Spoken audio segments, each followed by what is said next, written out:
Direct selling network marketing industry में आज का सबसे बड़ा सवाल, क्या आपकी डायरेक्ट सेलिंग कंपनी लीगल है या नहीं? क्या उसके पास सभी डॉक्यूमेंट्स हैं या नहीं? क्या वो इंडियन गवर्नमेंट रूल्स को फॉलो करती है या नहीं? कहीं आप गलत कंपनी में तो नहीं जुड़ गए? क्या आपके भी पैसे डूब तो नहीं जाएंगे? और सबसे बड़ा सवाल, क्या आप पैसे कमा रहे हैं या अपना समय गंवा रहे हैं? ये एक ऐसा सवाल है जो डायरेक्ट सेलिंग नेटवर्किंग करने वालों के दिमाग में रातों दिन घूमता है कि कहीं हमारी भी कंपनी फ्रॉड तो नहीं, स्कैम तो नहीं, गलत तो नहीं है। और अगर ऐसा कुछ हुआ तो क्या होगा उनका जो हमने लोगों के साथ प्रॉमिस किया है, वादा किया है? क्या होगा उन बातों का जो हमने लोगों से बोला है कि एक दिन हम तुम्हें करके दिखाएंगे? सब कुछ तो ठीक है, लेकिन अगर कंपनी ही गलत निकल गई, कंपनी ही फ्रॉड निकल गई तो क्या होगा? दोस्तों, आज हम डिस्कस करेंगे डायरेक्ट सेलिंग कंपनी के बारे में कुछ इंपॉर्टेंट ऑब्लिगेशन जो consumer protection direct selling rules 2021 के रूल 5 में दिए गए हैं। अगर आप किसी डायरेक्ट सेलिंग बिजनेस को रन कर रहे हैं या फिर इस बिजनेस में इंटरेस्टेड हैं, तो ये वीडियो आपके लिए बहुत ही इंपॉर्टेंट है। हर डायरेक्ट सेलिंग कंपनी की कुछ रिस्पॉन्सिबिलिटी होती है जो उन्हें फुलफिल करनी होती है अगर वो सही तरीके से काम करती हैं या फिर सही है तो। और इस रिस्पॉन्सिबिलिटी को पूरी करके कोई भी कंपनी इंडिया में लीगली और एथिकली खुद को प्रमोट कर सकती है। जैसे कि डायरेक्ट सेलिंग कंपनी की पहली रिस्पॉन्सिबिलिटी है कंपनी रजिस्ट्रेशन। हर डायरेक्ट सेलिंग कंपनी को कंपनी एक्ट 2013 के तहत रजिस्टर्ड होना जरूरी है। और अगर कोई कंपनी पार्टनरशिप फर्म है तो उसे पार्टनरशिप एक्ट 1932 के तहत रजिस्टर्ड होना जरूरी है। और अगर कोई कंपनी लिमिटेड लायबिलिटी पार्टनरशिप है तो उसे लिमिटेड लायबिलिटी पार्टनरशिप एक्ट 2008 के तहत रजिस्टर्ड होना जरूरी है। डायरेक्ट सेलिंग कंपनी की सेकंड ऑब्लिगेशन है physical location in India. Her direct selling company का इंडिया में एक रजिस्टर्ड ऑफिस होना जरूरी है, साथ ही ये ऑफिस फिजिकल एग्जिस्ट करना चाहिए। थर्ड रिस्पॉन्सिबिलिटी है सेल्फ डिक्लेरेशन ऑफ कॉम्प्लायंसेस। हर डायरेक्ट सेलिंग कंपनी को ये डिक्लेयर करना होता है कि वो किसी भी पिरामिड स्कीम का मनी सर्कुलेशन स्कीम में शामिल नहीं है। Fourth obligation updated website. हर डायरेक्ट सेलिंग कंपनी को एक अपडेटेड वेबसाइट मेंटेन करनी होती है जिसमें सभी रेलेवेंट डिटेल्स हों, जैसे कि सेल्फ डिक्लेरेशन, सभी record, contact information, about us, contacts, grievance registration और इसके साथ ही प्रोडक्ट डिटेल्स एक्सेट्रा।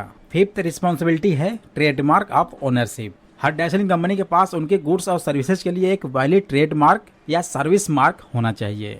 साथ ही कोई भी कमीशन, इंसेंटिव या फिर बोनस ऐसे प्रोडक्ट पर नहीं मिलना चाहिए जिसका ट्रेडमार्क उनके पास नहीं है।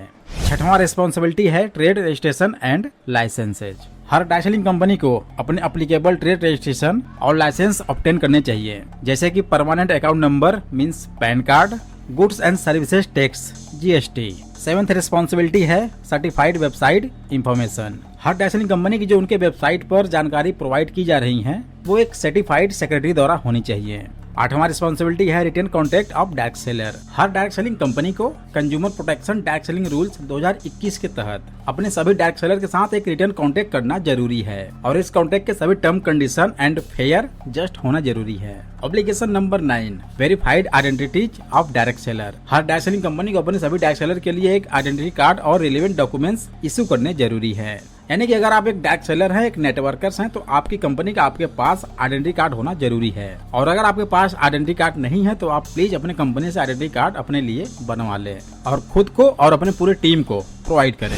Obligation number 10 product compliance. हर डायरेक्ट सेलिंग कंपनी को यह इंश्योर करना है कि उनके डायरेक्ट सेलर द्वारा ऑफर किए गए product and services applicable law के अकॉर्डिंग कंप्लाइड है। 11th obligation liabilities for direct seller. इसमें सभी डायरेक्ट सेलिंग कंपनीज अपने डायरेक्ट सेलर द्वारा किए गए सभी गुड्स एंड सर्विसेज की सेल्स के लिए लायबल होती हैं। Obligation number 12 information on website. इसमें हर डायरेक्ट सेलिंग कंपनी को अपनी वेबसाइट पर कुछ स्पेसिफिक इंफॉर्मेशन परमानेंटली डिस्प्ले करनी होती हैं, जैसे कि registered name, registered address, return refund policy, exchange policy, warranty and guarantee. साथ ही में contact details including email address, fax, landline number, mobile number, ticket number, mode of payment and refund policy etcetera. 13 obligation है payment information. हर direct selling company को payment method, security of those method, fees and charges method, payment service providers, इन सभी contact number को website पर clearly mention करना जरूरी है। Obligation number 14 total price disclosure. सभी डायरेक्ट सेलिंग कंपनी को अपने गुड्स एंड सर्विसेज का total price, breakup price including all charges and taxes website पर मेंशन करना जरूरी है। ऑब्लिगेशन नंबर 15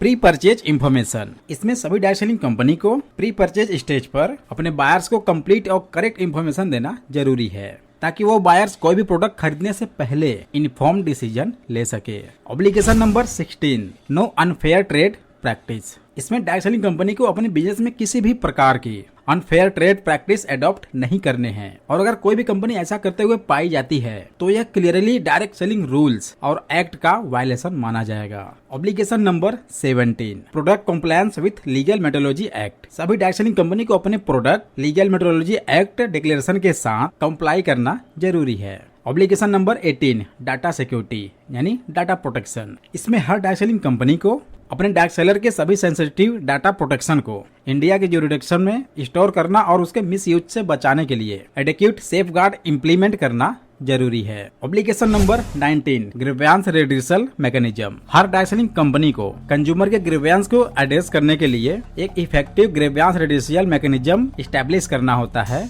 और सभी ग्रीवेंसेस को इफेक्टिव रिजॉल्व करने के लिए और एक ग्रीवेंस रिड्यूसल ऑफिसर अपॉइंट करना जरूरी होता है। Obligation number 20, grievance acknowledgement and resolution. एच पर consumer protection direct selling rules 2021, grievance redressal officer द्वारा कंज्यूमर के सभी कंप्लेंट को 48 घंटों के अंदर एक्नॉलेज करना और 1 महीने के अंदर उसे रिजॉल्व करना जरूरी है। 21st ऑब्लिगेशन है अपॉइंट नोडल ऑफिसर। इसमें सभी डायरेक्ट सेलिंग कंपनी को एक नोडल ऑफिसर अपॉइंट करना होता है जो एक्ट और रूल्स के कंप्लायंस और किसी भी लीगल ऑर्डर या गवर्नमेंट द्वारा कोई भी नोटिफिकेशन आने के बाद इंश्योर करेगा। 22nd ऑब्लिगेशन है कंप्लेंट फाइलिंग मैकेनिज्म। इसमें हर डायरेक्ट सेलिंग कंपनी द्वारा कंज्यूमर के कंप्लेंट फाइल करने के लिए ऑफिस या डायरेक्ट सेलर के थ्रू एक मैकेनिज्म एस्टेब्लिश करना जरूरी है। यह पर्सन द्वारा, पोस्ट ऑफिस द्वारा, फोन द्वारा, ईमेल द्वारा या वेबसाइट द्वारा किसी भी मेल्स के थ्रू हो सकता है। 23rd ऑब्लिगेशन है रिकॉर्ड्स ऑफ डायरेक्ट सेलर। इसमें सभी डायरेक्ट सेलिंग कंपनी को अपने सभी डायरेक्ट सेलर के records including identity, address proof, email और कॉन्टेक्ट इन्फॉर्मेशन मेंटेन करना जरूरी है।